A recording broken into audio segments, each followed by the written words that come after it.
Eu estou recebendo aqui Marion Compier. Ela, se a gente for falar o que ela é um monte de coisas, né? Dentre elas, secretária municipal de meio ambiente em Rio Verde. É isso mesmo, né, Marion? Isso, Fabélia, bom dia a todos os nossos ouvintes. E Marion, e a gente estava aqui, a gente conversando sobre essa questão dessas multas. Você me disse que em Rio Verde você recebeu informações de gente dali que está sendo abordada. Nesses quase 4 anos, a gente em 2 momentos a gente teve uma informação. Pessoas que vieram até mim e fizeram uma denúncia falando que um fiscal ambiental foi até a fazenda, propôs uma multa e que tinha um dano ambiental, que podia fazer uma multa. Aí eu falei assim, mas eu não tenho fiscais homens no time, eu só tenho mulheres. Então isso não é do meu time, só que a pessoa se apresentava como um fiscal do meio ambiente do município.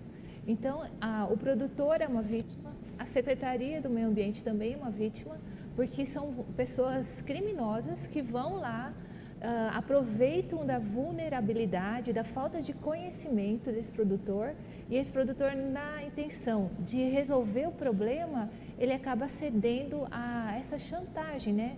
Paga para mim que eu não vou seguir o processo, né? Então... Pois é, deixa eu te perguntar, nesses casos que você recebeu essa informação, foi claro isso? O tal fiscal queria dinheiro, era mesmo em forma de propina? Ou ele estava falando que era pagamento daquela multa? Você tem essa informação? São as duas coisas, né? Em muitos momentos eles pedem, essas pessoas pedem dinheiro, eles querem uma propina. E eles falam, ó, se você não me pagar, isso vai virar uma multa e você vai se complicar. E você vai ter complicar. E eles fazem uma chantagem, você vai se complicar com o Ministério Público, você vai ter uma dívida. Você vai ter sua propriedade embargada. Eles fazem uma chantagem e a pessoa, com medo, ela acaba cedendo, né? Então, o nosso alerta para todo produtor, se receber uma fiscalização, né, é difícil você chegar e falar assim, me mostra a sua carteirinha de fiscal. Esse seria o correto, me mostra a sua identificação para saber com quem eu estou falando. Muitas vezes o produtor não tem essa coragem, mas ele deve falar assim, faça o seu trabalho. E aí com aquela notificação, ou aquela advertência, ou aquela multa, ele pega aquela multa e procura a Secretaria de Meio Ambiente do seu município. Porque se em algum momento o produtor errou, ele tem a chance da defesa, né? Sempre ele tem a tem defesa. um prazo para ele se regularizar. Tem o prazo, o que a nossa equipe trabalha, né? E eu acredito que é uma regra do Estado. A gente não quer fazer uma fábrica de dinheiro, né? Nós não somos ali para... A gente quer conscientizar o produtor que se tiver errado, conscientizar ele, falando para ele, não é assim que faz. Então, geralmente, o fiscal, ele faz uma advertência. Você está errando aqui, melhora nisso, melhora nisso. Se o produtor não fizer isso, aí sim vai ser autuado.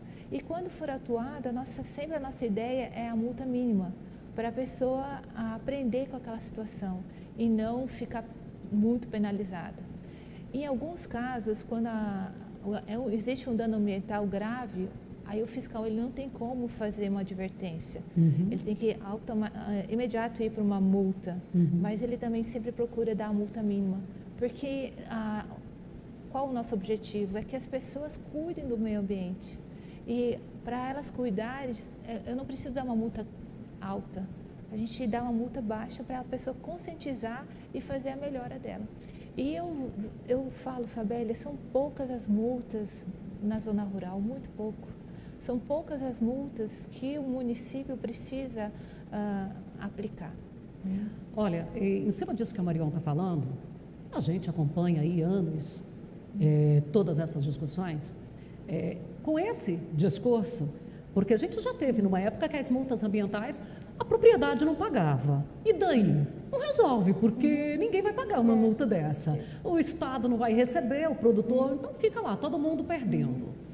O doutor Luciano de Carvalho, delegado de Polícia Civil, ele ocupou a DEMA, que é a Delegacia Estadual de Meio Ambiente em Goiás, por um bom tempo. E numa das reportagens que eu o acompanhei a campo, inclusive para tratar da chitolina, gente, para quem não é aqui da região, a chitolina era a maior cratera que tinha no Brasil. Acho que era do Brasil, né? Uma vossoroca gigante. Ela era pega, inclusive, por satélite, né? E começou um trabalho ali de recuperação. O objetivo era o quê? Recuperar. E ela ainda pegava ali as nascentes do Rio Araguaia. Então as águas ficavam barrentas e assoreando. E tinha tudo isso. Doutor Luciano um dia falou para mim: tem que cobrar de quem consegue pagar. Ou seja, não adianta fazer aquelas coisas volumosas, gigantescas, se o produtor não puder corrigir. Fabeli, eu vejo o produtor como uma pessoa que está cuidando do meio ambiente, cada vez com mais consciência, porque a gente precisa do meio ambiente para a gente ter uma boa colheita. Então, ele está cada vez mais consciente. Marion, eu sempre falo aqui no programa que quando a cidade acha que está quente, está seco, o produtor já sentiu isso bem primeiro, né? Exatamente, exatamente. E essa parte de meio ambiente, ela é uma coisa muito nova, né? Na época que eu estudei na faculdade, estava começando, né?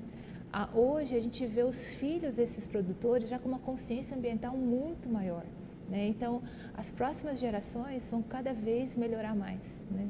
Nós viemos, às vezes, ainda daquele tempo que se podia abrir uma área aqui, a hora que ela tinha perdido a capacidade produtiva, abria outra. Isso, seguia. Não era? Era quase que nômade. Aí hoje não. Hoje você vai melhorar esse solo, você vai cuidar dele, né? Isso mesmo. Você está cuidando e aquilo ali é seu patrimônio. O solo é seu patrimônio, né? Então, se eu posso dar uma dica para o produtor, né? O que a gente vê no campo? Que com essas máquinas grandes, o produtor acabou abaixando um pouco a curva de nível, né? Eliminando, né? Mas eu acho que o produtor precisa dar uma olhada e mesmo que o seu terreno é plano, mas ele também tem uma caída.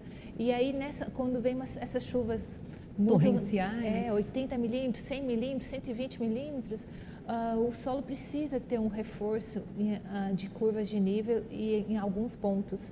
Então, o produtor precisa cuidar do seu solo da melhor maneira possível, porque o solo é a sua riqueza. E, Marion, o que são atividades de conservação, de agricultura sustentável? Porque hoje vocês estão no grupo familiar também, né?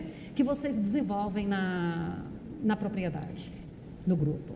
Fabélia, a gente não entrou nesse grupo de agricultura sustentável no começo. A gente ficou observando, né? E aí outros produtores, né? O Sandro, Enques, o Rogério... E o Sandro estará conosco na sexta-feira, o Rogério também. Eles foram na frente, né? E a gente estava só acompanhando. O Bisão teve um momento que foi na nossa fazenda e falou assim, experimenta um pouco de pó de rocha. A gente colocou o pó de rocha, né? Mas só o pó de rocha. E não choveu muito naquele ano e a gente mediu a colheita no final, ele colheu um pouco menos. Aí a gente abandonou. A gente achou que um ano o resultado já viria, né? E aí então a gente percebeu, mas aí a gente abandonou aquele experimento. Mas com o passar dos anos, aquela área começou a colher mais e ser a nossa campeã. Né? Vocês perceberam isso? Isso. Então, aí é a nossa dica, né? Se você fizer um experimento, não espere a resposta no primeiro ano. Vai acompanhando, tenha paciência, persistência, porque a gente não acerta. Aí depois até o Bisão chegou e disse, Marion, eu errei com vocês. Porque eu não achava, eu também estava começando o pó de rocha precisa muita água para ele, mais água do que um calcário para ele fazer efeito. E aquele ano foi um ano seco, um ano na safra que deu pouca chuva, a gente só teve chuvas assim, necessárias para a cultura. E então a gente está crescendo junto, né? Aprendendo junto. A gente não pode ver um ano e já ter um diagnóstico daquela situação. Então a gente acompanhou mais de longe, né? Aí o Sandro me chamou para ir no encontro em 2018, Encontro Nacional da Agricultura Sustentável em Goiânia. Aí eu imaginei que eu ia encontrar umas 300 pessoas, até pensei assim, vai ser eu vou ter que me preparar para ver muito eco chato, né? Cheguei lá, assim, como a gente julga, né? Tinha acho que 900 pessoas, Nós fomos lá. Pessoas idosas, pessoas jovens. Quando eu falo eco chato, essas pessoas mais fanáticas. Alguns, né? Mas poucos.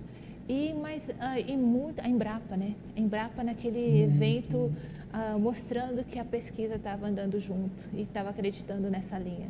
Aí depois disso, nessa hora eu até falei assim, nossa, nessa vida eu vou ver essa agricultura melhor, com mais sustentabilidade, né? Mais econômica, porque é uma agricultura que você gasta menos, né? E que cuida mais do meio ambiente. Eu pensei, está perto, achei que era uma coisa que ia demorar muito para chegar, e ela está perto. E aí eu comecei a ficar na cola desse grupo, né? E aí eu fui em Mineiros, e aí lá em Mineiros já descobri que tinha um curso de homeopatia, e aí eu falei, eu quero aprender isso, porque achei que a homeopatia só cuidava de pessoas, de animais e de horta, mas cuida de soja, cuida de milho. E aí eu entrei nesse curso, a gente está estudando, encontro nesse curso produtores que plantam 6 mil hectares, 7 mil hectares, cuidando. Então aquele preconceito também, porque isso é um preconceito que a gente cria, de que valeria para um sitiante, para um chacareiro, serve para ele, mas serve para o grande também. Serve para o grande também. E ali eu vi nesse curso meus colegas já fazendo de 100% da área, né? Então, mas a dica de um colega, né? Começa pequeno, faz um teste, aí deu certo esse teste, aumenta um pouco mais, deu certo esse um pouquinho mais, aí você vai com segurança, porque a gente está numa transição. A agricultura que a gente fazia, e eu falo que a gente ainda faz, porque eu ainda estou no teste, né? Estou nessa transição. Agora, a nossa família está com uma área um pouco maior nessa ideia da agricultura sustentável. Aquela agricultura, ela foi importante e ela é importante. E aí a gente vai fazer uma transição. E essa transição é cuidar do solo. É cuidar do solo, cuidar da vida do solo. Né? O solo bem cuidado, a gente vai ter uma soja saudável, a gente vai ter um milho saudável. Né? E a gente vai ter uma boa produção. Né? E é um ganha-ganha. O meio ambiente ganha, a nossa equipe, né, que trabalha ganha, porque trabalha com menos produtos químicos, a população ganha porque vai comer um alimento mais saudável, né, com mais nutrientes e mais vitaminas, e o produtor ganha porque a rentabilidade dele vai ser maior. E isso eu vejo uma fala muito do grupo da agricultura sustentável, né? Não importa você colher 80 sacos. Qual que é a sua rentabilidade? Quanto custou esses 80 sacos? E o que sobrou para você? Né? Aí eu acho que o produtor pode também, do jeito que a gente errou no passado, a gente achava, eu tenho que colher muito. Quanto mais eu preciso colher muito. Não, eu tenho que ganhar uma rentabilidade que me dê sustentabilidade para ficar no negócio. E quanto que eu estou ganhando? Estou ganhando 20 sacos, 10 sacos, 5 sacos? Quanto que eu estou ganhando? Essa rentabilidade. Então, acho que a pergunta agora é quanto para o produtor fazer? Quanto é a rentabilidade do meu negócio? Está sobrando quanto saco de soja para mim? Né? E não quanto que eu estou colhendo. Né? Você falou aí dessa orientação para começar fazendo áreas, testes. Porque dentro da agricultura sustentável tem várias áreas ali, vários ramos. Você tem algum que você gosta mais, que você se encanta mais? Então, a gente começou pela compostagem, porque a gente tem uma produção grande de leite, a minha irmã cuida, né, trabalha com leite, então a gente tem esse composto. Né? Então a gente começou com a compostagem. E aí agora a gente está fazendo o teste com a homeopatia. Né? E aí também estamos fazendo um teste com um composto da Elaine Igman, né? Que Elaine Igman é uma pesquisadora dos Estados Unidos, né? E que nesse grupo do gás trouxe a ela ao Brasil, onde ela explica a importância de você multiplicar fungos e bactérias, e você devolver esses fungos e bactérias para o solo, para você devolver vida para o solo. Então são muitas frentes mesmo, né? A minha dica, para fechar, né? Minha dica, por causa do horário, minha dica é procure seguir o grupo, né, do GAS, faça visitas, converse, né? E aí cada produtor vai ter uma realidade que ele vai poder começar primeiro, né? E começa devagar, e começa experimentando, e não desista dos experimentos, porque se o Rogério Viana tivesse desistido do primeiro, o GAS não estava onde está hoje, né?